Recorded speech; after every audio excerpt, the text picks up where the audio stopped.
자, 오늘부터는 사무엘하를 시작을 합니다. 이제 올해 2026년은 사무엘하를 쭉 주일마다 보도록 하겠습니다.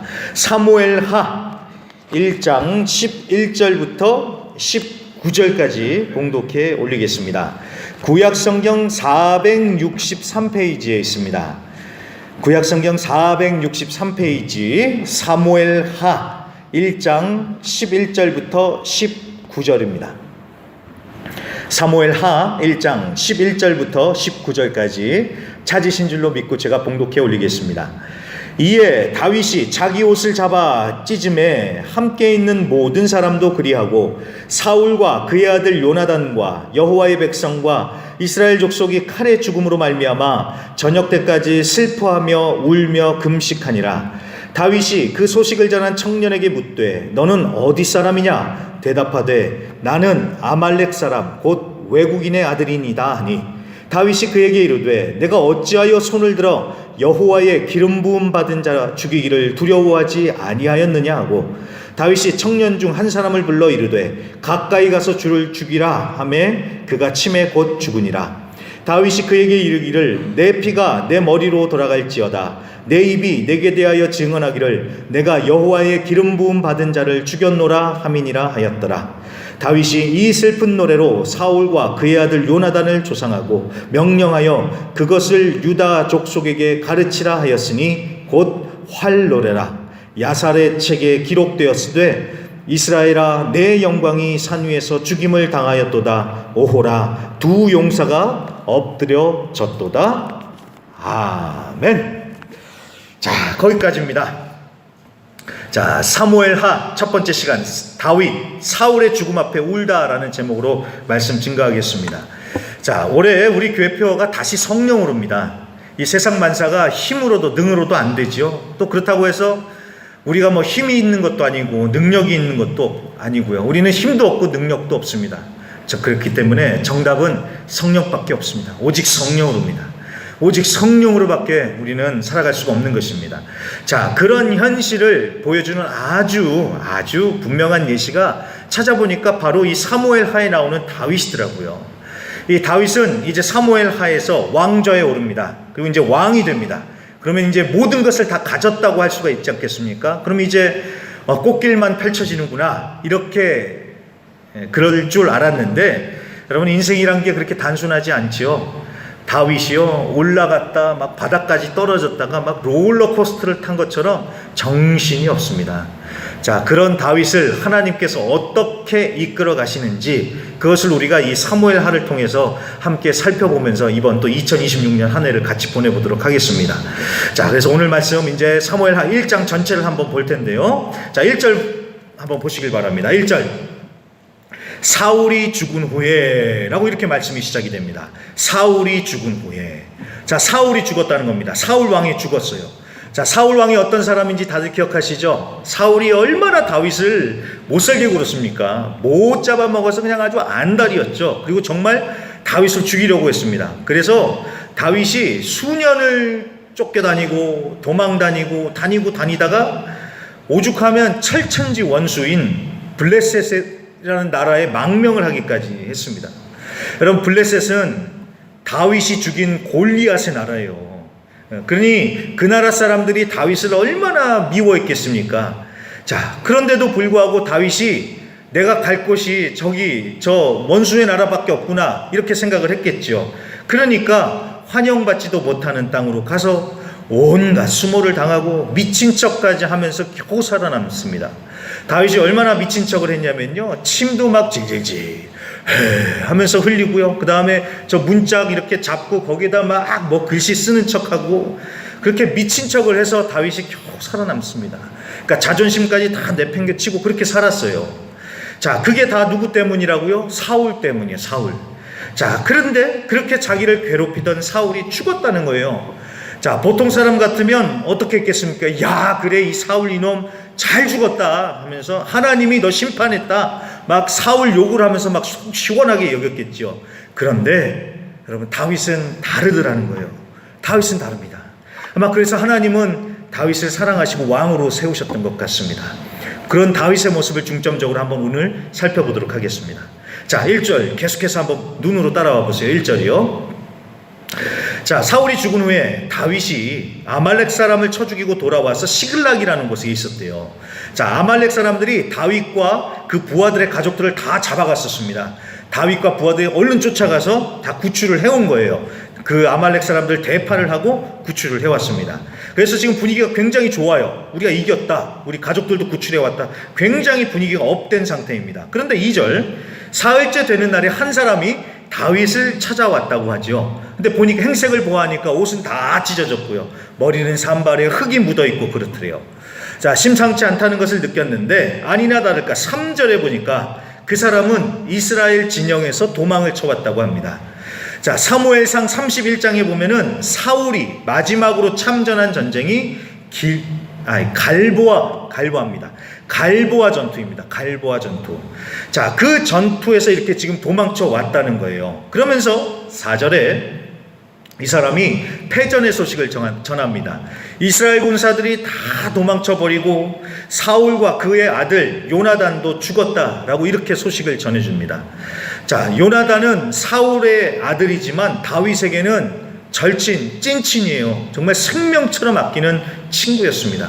그러니 다윗이 얼마나 충격을 받았을까요? 믿기지가 않았겠죠. 그래서 다윗이 다시 한번 물어봅니다. 5절에. 아니, 네가 사울과 요나단이 죽은 걸 어떻게 아냐? 이렇게 5절에 물어봅니다. 그랬더니 6절에, 여기부터 이제 잘 보세요. 6절에 그 청년이 대답을 합니다. 내가 우연히 갈보아 산에 올라가 봤는데 사울이 도망치고 있더라는 거예요. 그러더니만 7절, 사울이 자기를 보더니만 부르더래요. 그래서 자기가 갔더니 조금만 더 내려왔어요. 9절이요. 9절에 사울이 하는 얘기가 내가 아직 목숨은 붙어 있지만 얼마 못 살 것 같다고. 그러니까 네가 좀 나를 죽여달라. 이렇게 부탁을 했다는 거예요. 그래서 이 사람이 가서 보니까 정말 사울의 목숨이 경각에 달려 있고 이제 죽을 것 같으니까 그래서 사울이 부탁한 대로 자기가 사울을 찔러 죽이고 사울의 왕관과 팔찌를 빼서 내주 다윗님께 가져왔습니다. 라고 이렇게 자초지정을 설명을 하는 겁니다. 그러니까 정리를 하면 전쟁에 패배를 해서 사울이 부상을 입고 도망가고 있었는데 어쩌다 우연히 이 청년이랑 만나게 된 거예요. 그런데 이 청년한테 부탁을 했다는 거예요. 나를 죽여달라고. 그래서 그 부탁대로 이 청년이 사울을 죽이고 다윗을 찾아와서 왕관을 바칩니다. 지금 이 얘기를 하고 있는 겁니다. 자, 이거 그냥 들으면 그러려니 그럴싸한데 여러분 이거는 거짓말입니다. 거짓말이에요. 자, 사무엘상 31장에 보면은 사울의 최후가 정확하게 묘사가 되어 있습니다. 전쟁에 져서 사울이 도망간 거 맞아요. 거기까지는 맞아요. 그리고 사울이 중상을 입어서 죽을 것 같은 그것도 맞습니다. 그런데 그 다음이 달라요. 사울이 자기 무기를 든 자라는 것은 사울 왕의 비서이자 최측근 경호원을 얘기하는 겁니다. 자기 최측근한테 자기를 찌르라고 얘기를 합니다. 왜요? 내가 적들한테 잡혀서 모욕을 당하느니 차라리 네가 날 죽여라. 이 얘기예요. 이 얘기. 그런데 이 무기 든 자, 이 비서관이 차마 두려워해서 감히 사울을 못 죽입니다. 그러니까 사울이 어떻게 합니까? 칼을 거꾸로 대고 자기가 그 칼 위에 엎어져서 이렇게 죽어요. 자결을 합니다. 자결을요. 그리고 무기 든 자도 이어서 동시에 자결을 합니다. 그게 팩트예요. 그게 사실입니다. 자, 그러니까 오늘 이 청년이 하는 얘기는 뭡니까? 거짓입니다. 반은 맞고 반은 거짓말이었던 거예요. 사울을 자기가 막 죽인 것처럼 떠벌리고 있잖아요. 자랑스럽게. 근데 이거 거짓말이라는 겁니다. 자, 이 청년이 왜 이런 말을 했을까요? 왜 이렇게 했을까요? 여러분, 이건 잔머리를 굴린 겁니다. 꾀를 부린 거예요. 꼼수를 부린 거예요. 왜냐하면 이 사람은 이렇게 생각했겠죠. 다윗과 사울이 원수지간이니까 사울을 죽였다고 하면은 다윗이 얼마나 좋아하겠는가. 그리고 이제는 대권이 이제 대세가 누구예요? 사울이 아니라 이제 다윗이니까 이제 다윗한테 잘 보여야겠다. 그래서 자기가 사울을 죽였다고 거짓말을 하면서 한 자리를 차지할까봐 그래서 다윗에게 간 것이죠. 자, 그런데 자리를 차지했을까요? 아닙니다. 15절 보세요. 15절에 보면은 다윗이 명령을 내려서 즉결 처형을 당합니다. 죽었어요. 이 사람 바로 사형당합니다. 자, 여러분, 만약에 이 청년이 사실대로 말했다면 죽지 않았을 겁니다. 오히려 그 소식을 알려줘서 고맙다고 오히려 다윗이 잘해줬을 거예요. 진실을 얘기했다면요. 그런데 잔머리 굴리면서 좀 어떻게 기회 좀 잡아보겠다고 자기가 하지도 않았는데 막 자기가 한 것처럼 허세 부리다가 결국은 죽고 말았죠. 자승자박, 자기 꾀에 자기가 넘어가는 그 일이 딱 벌어졌다라는 겁니다. 여러분, 잔머리 굴리면서 거짓말하면 그런 거 망합니다. 정말 망합니다. 잔꾀를 부리면 당장의 위기는 모면할 수 있습니다. 성공의 기회를 붙잡은 것 같기는 해요. 하지만 반드시 탈이 나게 돼 있고요. 잔머리 굴린 거 다 드러납니다. 그리고 결국은 더 손해를 보게 됩니다. 자, 재미있는 얘기 하나 해드릴게요. 1960년에 프랑스의 잔 칼망이라는 할머니라고 있었습니다. 프랑스의 잔 칼망이요. 할머니가 90세예요. 90세. 그 당시에 90세였는데 한 변호사가 할머니한테 제안을 하는 겁니다. 할머니, 내가 할머니 집을 사겠습니다. 제안을 했어요. 그런데 방식이 독특합니다. 이렇게 딱 돈을 쥐어주면서 꽂다 몇 개로 나눠서 사겠다 이게 아니라 할머니가 살아계시는 동안에 매달 2,500프랑, 지금 환율로 따지면은 한 450만 원 정도 되더라고요. 환화로. 내가 할머니 매달 2,500프랑씩 드리겠습니다. 하나님이래요. 할머니 살아계시는 동안. 그리고 할머니가 돌아가시면 그때 그 집의 소유권을 넘겨받겠습니다. 이렇게 한 거예요. 자, 할머니가 듣고 보니까 조건이 너무 좋은 겁니다. 왜냐하면 죽을 때까지 일정한 수입이 생긴 거잖아요.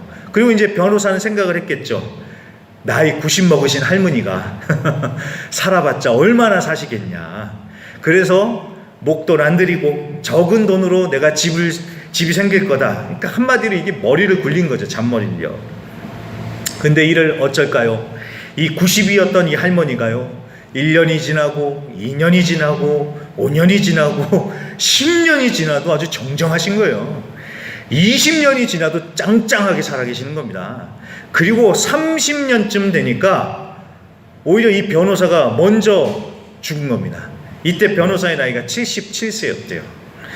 아, 이게 무슨 일인가 싶어가지고 제가 한번 인터넷으로 검색을 해봤더니요, 이게 진짜 있었던 일이더라고요. 이 할머니가, 이 잔 칼망이라는 할머니가 세계에서 유일하게 120세를 넘긴 사람으로 기네스북에 등재가 된 그런 분입니다. 그러니까 이게 진짜 있었던 실화인 거예요. 그래서 결국 그 변호사는 결국 집주인도 못 되고요.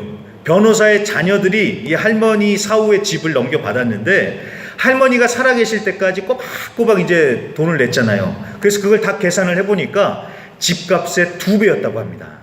그러니까 무슨 말입니까? 잔머리 굴리다가 집도 못 갖고 돈은 더 많이 내고 그냥 더 큰 손해만 봤다라는 것입니다. 시편 1편 1절에 분명하게 말씀하십니다. 복 있는 사람은 악인의 꾀를 쫓지 않는다. 분명히 말씀하십니다. 우리가 잔머리 굴리면서 장꾀 부리면서 막 거짓말로 막 어떻게 해보려고 할 게 아니라 정말 하나님 보시기에 진실되게 살아가는 정말 복된 자들이 되어야겠습니다. 자, 그렇다면 다윗은 왜 이 청년을 처형시켰을까요? 뭐 거짓말해서요? 아니요, 정확한 이유가 14절에 나옵니다. 14절을 보세요. 다윗이 그에게 이르되 내가 어찌하여 손을 들어 여호와의 기름 부음 받은 자 죽이기를 두려워하지 아니하였느냐 하고. 자, 무슨 뜻입니까? 네가 어떻게 감히 하나님의 기름 부은 왕을, 하나님께서 기름 부어 세우신 왕을 함부로 죽이냐, 이겁니다. 하나님께서 직접 세우신 사람을 어떻게 네가 감히 함부로 죽이냐. 이건 하나님을 무시하고 하나님을 모독하는 아주 중죄다라는 것입니다. 이해되셨죠? 바로 이것 때문에 이 청년이 처형당한 겁니다.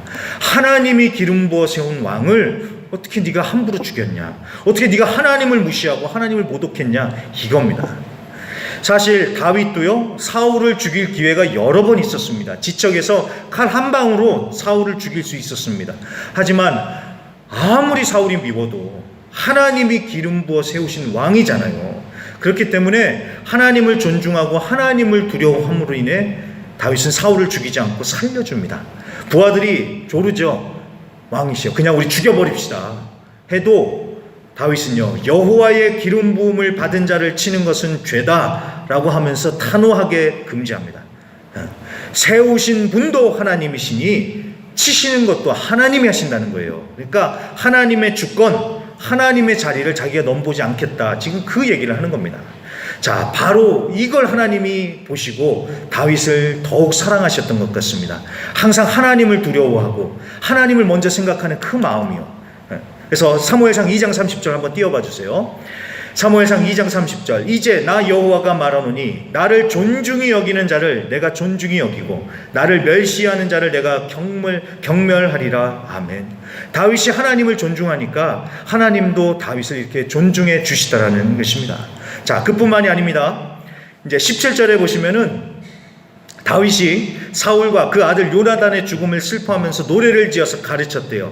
이걸 활노래라고 이렇게 제목을 붙였다고 하는데, 참 여러분 보십시오. 자기를 그렇게 못살게 굴던 사울이 죽었어요. 그렇다고 해서 그래 잘 죽었다 막 박수치면서 잔치를 해야 되겠습니까? 그러면 안 되죠. 사람이 죽었습니다. 그리고 다른 사람도 아니고 자기 나라의 왕이 죽었어요. 그리고 자기 나라가 전쟁에 졌어요. 어떻게 거기다 대고 박수치면서 기뻐하겠냐는 거예요. 자, 다윗도 그걸 알기 때문에 다윗은 슬퍼하고 울더라는 겁니다. 자, 여기서 이 다윗의 그 인품이라 그래야 될까요? 인성이라 그래야 될까요? 그릇의 크기, 이게 딱 드러나고요. 그리고 무엇보다도 여러분, 이거는요, 뭐 인성, 뭐 그릇, 이걸 논하기 전에 여러분, 이거는 사람의 도리입니다. 도리. 그렇죠. 사람이라면 이렇게 하는 게 마땅한 도리이죠. 그렇죠. 요새 뉴스나 인터넷에 보면은요, 요새가 아닙니다. 지금은 더 심해졌는데 보면은 정말 사람의 길 포기하는, 짐승만도 못한 경우들이 너무나도 많더라고요. 뭐 일어나는 사건 사고를 봐도 그렇고요. 또 거기에 그 반응이요. 댓글 다는 사람들, 이런 사람들 보면은요, 정말 이 인간들이 진짜 사람이 맞나 싶을 정도로요, 정말 입에 담을 수도 없는 그런 글들을 막 올리더라고요. 여러분, 아무리 우리가 말세를 산다고 해도 사람의 도리, 사람으로서 지켜야 할 선은 지키는 자들이 되어야겠죠. 자, 그 마지막입니다. 다윗이 지어서 가르치라고 했던 그 활 노래, 이것만 살펴보고 말씀을 마치는데요. 자, 다윗이 사울과 요나단의 죽음을 슬퍼하면서 노래를 만들어서 모두에게 부르게 했다고 합니다. 그게 이제 쭉 나오는데 다 살펴보진 않겠습니다. 딱 두 가지만, 핵심적인 내용 두 가지만 살펴보고 말씀을 마치겠습니다. 자, 첫 번째는요, 이 노래를 통해서 다윗이 사람들에게 가르치고자 했던 첫 번째는 사울과 요나단의 죽음을 적들에게 알리지 말라, 이겁니다. 자, 꼭 이순신 장군이 하셨던 얘기하고 비슷한데, 사울과 요나단의 죽음을 적들에게 알리지 말라는 거예요. 그게 어디 나오느냐? 20절입니다. 20절 보세요. 이 일을 가드에도 알리지 말며 아스글론 거리에도 전파하지 말지어다. 블레셋 사람들의 딸들이 즐거워할까? 할례 받지 못한 자의 딸들이 쾌가를 부를까 염려로다. 자, 사울이 죽었다는 이야기를 하나님도 안 믿는 원수들이 알아봤자 누가 좋겠냐? 뭐 좋은 소리 나오겠냐? 그러니까 얘기하지 말라는 거예요. 이해되셨죠? 자, 이 가드, 아스글론 다 이거 블레셋입니다. 사울과 붙었던 그 나라입니다. 원수의 나라입니다. 저 하나님도 안 믿는 저 원수 나라가 이 사울의 죽음을 알아봤자 누구만 좋겠냐고, 뭐 좋은 얘기 나오겠냐고. 그러니까 알리지 말라는 거예요. 뭐 이 적군들이 알아봤자 뭐라고 하겠습니까? 야, 우리가 저 이스라엘이 하나님도 이겼다, 교만해하면서 하나님 욕하고 하나님의 백성들을 욕하겠지요. 그러니까 적들한테는 알리지 말아라, 이 얘기를 하는 겁니다. 여러분, 이건 우리도 마찬가지죠. 가족끼리 막 싸워요. 가족끼리 안 좋은 일이 생겨요. 여러분, 그걸 밖에 나가서 얘기해봤자 그게 좋을 게 하나도 없잖아요. 그렇죠? 그거 결국은 내 얼굴에 침 뱉는 겁니다. 자, 교회도 마찬가지입니다. 우리 믿는 사람들끼리 안 좋은 일이 벌어졌어요. 그거를 안 믿는 사람한테 얘기를 해보세요. 그러면 그게 뭐가 덕이 되고, 그리고 그 사람이 예수 믿고 교회에 나오겠습니까? 그렇죠? 답답하고 막 속 터지는 마음은 알겠지만, 여러분, 그렇게 하는 것은 결코 지혜로운 행동도 아니고 결국 모두가 다 망하는 길이라는 걸 우리가 명심해야 됩니다. 그래서 정말 여러분, 정말 입술을 잘 컨트롤하시고요. 또 그게 이 말이라는 게 내 힘으로만은 안 되죠. 그러니까 성령 충만 구하십시오. 그래서 정말 말을 지혜롭게 잘 하실 수 있는 저 우리 모든 성도님들이 되시길 바랍니다. 자, 그래서 첫 번째 다윗이 가르치는 것은 사울의 죽음을 적들에게 알리지 말라는 거예요. 그게 첫 번째입니다. 그다음 두 번째는 사울을 용사라고 부르면서 사울의 업적을 인정하라는 겁니다. 자, 24절 말씀 보세요. 쭉 내려오셔서 24절이요. 이스라엘의 딸들아, 사울을 슬퍼하여 울지어다. 그가 붉은 옷으로 너희에게 화려하게 입혔고 금놀이개를 너희 옷에 채웠도다. 자, 이게 무슨 얘기일까요? 사울이 왕으로서 막장 행보를 보이다가 그렇게 비참하게 죽었습니다. 하지만 그래도 사울 왕 덕분에 너희가 좋은 옷 입고 금놀이개 이렇게 명품 액세서리도 차고 걸치고 그렇게 좋은 시절 보내지 않았냐. 그러니까 사울 왕을 칭송할 수는 없지만 그래도 그가 잘한 것은 하라 이 얘기입니다. 잘한 것은 인정하라는 거예요. 자, 저는 이걸 보면서요, 이건 진짜 다음 세대에게 주시는 강력한 도전이다라는 생각이 들었습니다. 그럼 보통 보면은 다음 세대는요, 보통 기성 세대들에게 대해서 불만들이 있어요. 이게 세대 차이가 나니까. 그러니까 세대 간의 갈등이 벌어지는데, 그렇다고 해서 기성세대가 열심을 다해서 수고하고 그랬던 그것들을 무시하면 안 된다. 우리가 이렇게 생각할 수가 있겠죠. 우리 학생들도 여기 있지만 여러분 부모님 세대가 안 계셨으면 지금 우리가 이렇게 편하게 먹고 살기라도 했겠습니까? 그러니까 인정할 거는 인정을 해야 된다는 것이죠. 교회도 마찬가지입니다. 믿음의 선배들을 보면은 참 이해가 안 되는 부분들이 많습니다. 꼭 그렇게 해야 되나? 그렇지만 그분들이 정말 열심을 다하면서 섬기고 헌신했던 부분들, 그런 게 있었기 때문에 우리가 이렇게 편하게 예배드리면서 어려운 상황 가운데서도 선교하고 있는 것 아니겠습니까?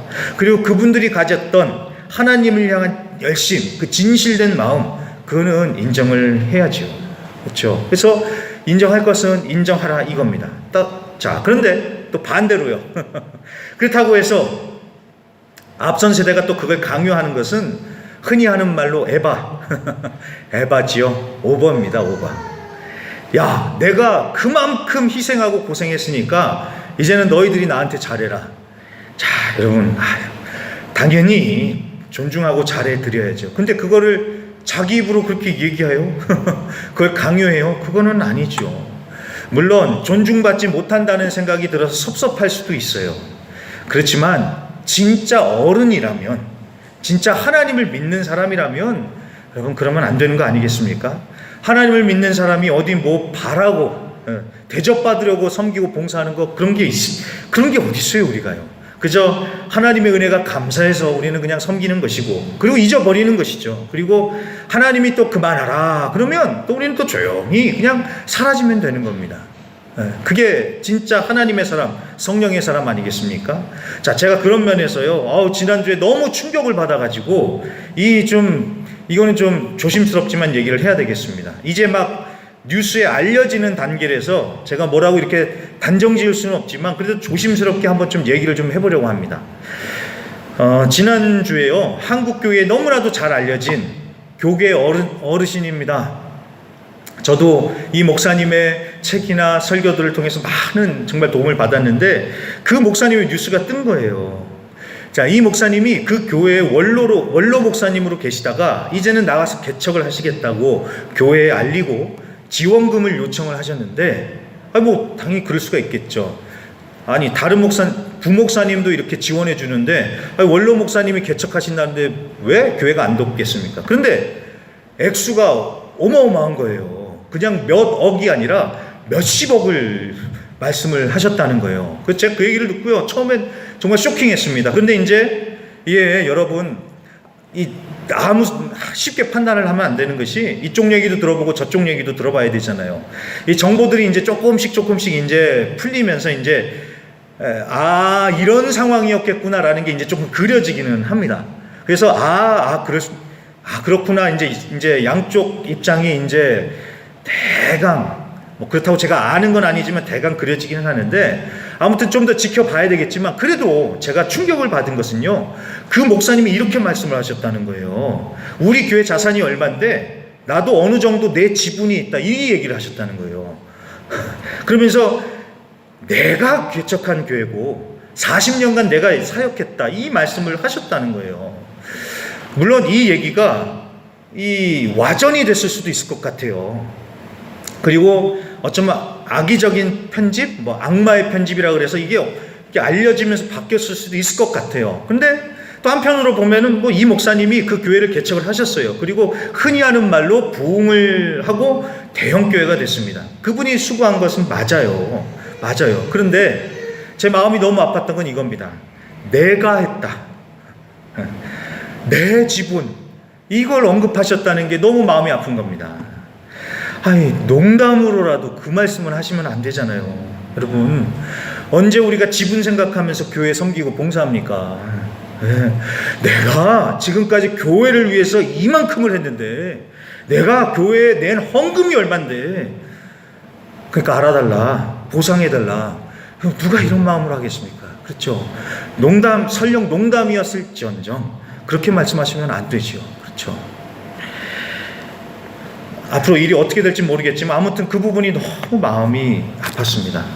자, 그리고 제가 금요기도회 때도 제가 얘기를 했지만, 여러분, 이 사명도 그렇고요, 사역도 그렇고, 교회 봉사도 다 그래요. 여러분, 이 교회 봉사가 다 그렇습니다. 잘한다고 칭찬해 주는 경우 거의 없어요. 교회는요, 참 요상하죠. 잘해도 욕먹어요. 못하면요, 더 욕먹어요. 이게 교회 일상 다반사입니다. 자, 그렇다고 안 합니까? 무슨 말씀을요? 제가 금요일에도 말씀드렸죠. 예레미야서 20장 말씀을 가지고 하나님의 은혜가 감사해서 안 하면 마음이 불붙어서 죽을 것 같으니까, 그러니까 하나님 바라보면서 하는 거예요. 사람들이 뭐라고 하든 말든, 사람들이 뭐 알아주든 말든, 우리는 그냥 하나님 바라보면서 그냥 하는 겁니다. 이게 바로 하나님의 사람의 진짜 모습입니다. 그리고 하나님이 그만하라고 하시면 그냥 거기서 다 잊어버리고 아멘 하고 조용히 사라지면 되는 겁니다. 이게 진짜 믿는 사람, 성령 충만한 사람 아니겠습니까? 그래서 오늘 설교의 결론은 무엇입니까? 다시 성령으로 해요. 성령 충만입니다. 정말 성령으로 충만함 받아야 됩니다. 저도 두렵습니다. 지금은 젊으니까 제가 이렇게 얘기하겠지만, 오늘 이렇게 얘기했지만, 또 저도 이제 나이를 하나 먹어가기 시작하면 저도 어떻게 바뀔지 모르겠더라고요. 그래서 여러분, 다시 성령으로 해요. 오늘은 내가 이렇게 깨끗한 척하지만 내일이 되면 나도 어떻게 될지 모르기 때문에 성령 충만함 받아서 우리 깨어 있어야 됩니다. 그래서 여러분, 성령의 충만함을 구하시면서 성령으로 깨어 계시면서 이번 한 주간도 정말 승리하실 수 있는 저와 우리 모든 성도님들이 되시기를 주님의 이름으로 간절히 부탁드립니다. 네, 여러분.